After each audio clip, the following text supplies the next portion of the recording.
Anna, what's the title of our lesson today? And Anna, what can you now do? I can determine the probability of Can you? What is a ratio?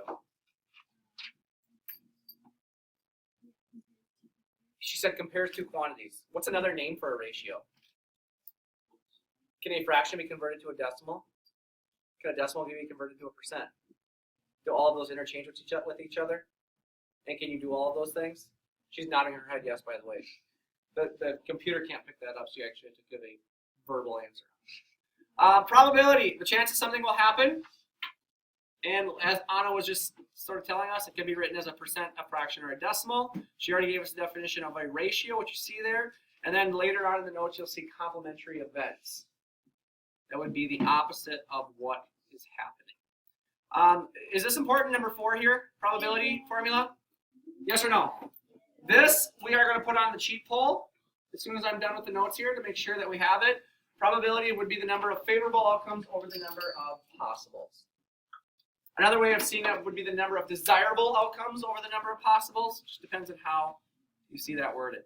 Number 3 is a great example of probability in decimal form, fraction form, and percent form.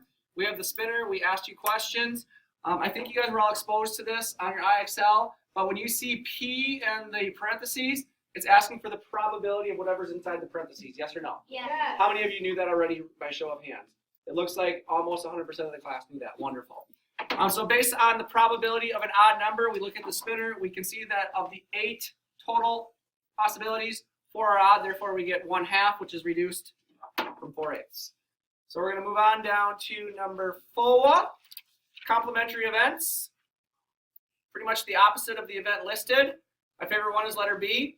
Choosing an ace from a deck of cards would be 12 out of 13 because we know on a deck of cards 4 out of 52 are aces. 4 out of 52 equals 1/13. So the complementary to 1/13 is 12/13. And the last one, you are going to be asked to tell if events are impossible, unlikely, likely, or certain. Pretty self-explanatory. Any questions?